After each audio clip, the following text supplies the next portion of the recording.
Imagine you woke up one morning and heard that a passenger plane carrying over 200 people crashed, killing everyone on board. Imagine that this happened again the next day and the next, day after day and year after year. This scale of death seems incomprehensible, and yet it is the reality that we live in. On average, over 200 Americans die from fentanyl every single day. Both political parties have acknowledged that the ultimate source of the fentanyl crisis is the People's Republic of China, which produces over 97% of fentanyl precursors that fuel the global illicit fentanyl trade. While we knew where fentanyl comes from, until now, we did not know why. The Select Committee's bipartisan investigation has uncovered the answer. It is because the Chinese Communist Party promotes the fentanyl crisis through government programs, protects fentanyl traffickers operating within its borders, and directly benefits from the fentanyl crisis. The CCP provides government subsidies to PRC companies that manufacture fentanyl analogs, precursors, and other synthetic narcotics, so long as these companies sell them outside China. The subsidies come in the form of rebates for the value-added tax, or VAT. The CCP uses VAT rebates to dramatically increase exports from China for other goods. We now know it does the same for illegal synthetic narcotics. And we know these subsidies work. In bulk data analysis of PRC company online sales, we found that PRC companies sold subsidized narcotics at up to a 10 times greater rate. The CCP has had this program in place since at least 2018. At that time, they subsidized at least 17 illegal synthetic narcotics that are Schedule I controlled substances, including 14 deadly fentanyl analogs. These drugs have no known legal use worldwide, with many banned by UN treaty. One narcotic, 3-methylfentanyl, is incredibly lethal, up to 6,000 times stronger than morphine, and has reportedly been used as a chemical weapon. The CCP even increased the subsidies for these illegal drugs while negotiating with U.S. officials during the height of the opioid crisis in 2019 and 2020.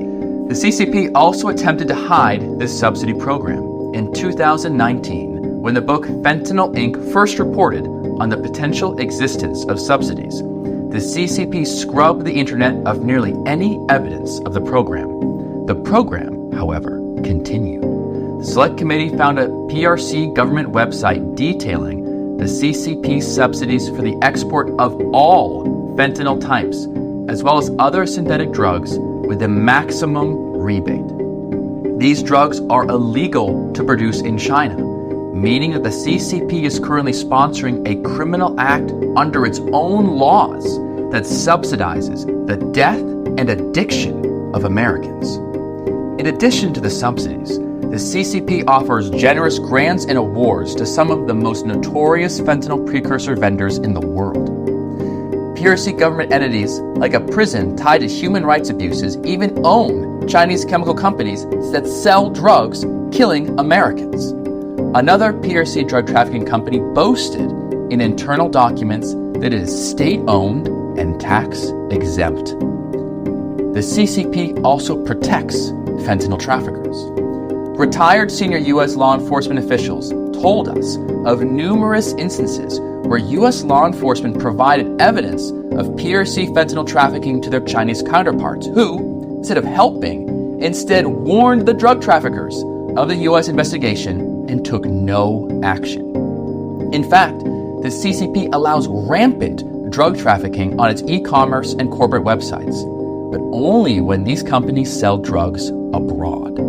In early 2024, the Select Committee reviewed 7 e-commerce websites and found over 31,000 instances of PRC companies selling illegal drugs with, quote, guarantees to bypass customs and accepting payment in cryptocurrencies that are illegal in mainland China. These PRC e-commerce sites are subject to the CCP's intense surveillance. In our investigation, we analyzed over 66,000 CCP censorship and surveillance rules that the CCP uses to control the PRC internet. The CCP has censorship triggers to prevent domestic drug sales, but nothing to prevent drug sales abroad. Finally, our findings reveal that the CCP directly benefits from the fentanyl crisis. The fentanyl trade boosts China's economy and has allowed Chinese organized crime to become the world's premier money launderers, with U.S. law enforcement finding, quote, evidence indicating that money laundering schemes involve Chinese government officials and the Communist Party elite. This coordinated strategy is no accident. Xi Jinping has stated that it is the role of the CCP to overthrow the liberal democratic system. One of their generals and leading strategists has even discussed, quote, drug warfare that causes disasters in other countries while making huge profits as an effective tactic in asymmetric warfare. This is a hard truth, but it is essential for us to understand it if we are to craft an effective solution. The Select Committee therefore recommends the following measures to address the fentanyl crisis.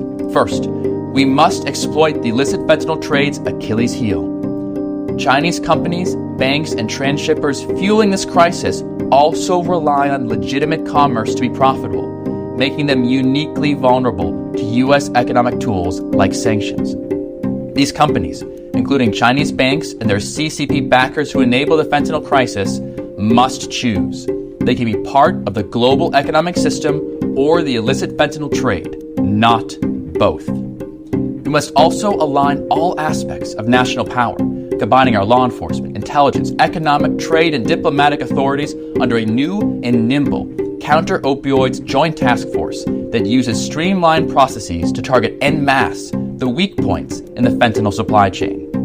Congress must also eliminate trade and customs loopholes, like the de minimis exception that facilitates fentanyl trafficking. We must crack down on PRC payment processors who ignore money laundering in their platforms, and we must penalize PRC companies from shipping to e-commerce who participate in this heinous trade. And we must take these decisive actions now. In so doing, we will honor the fallen and their loved ones and protect Americans from the dangers of fentanyl.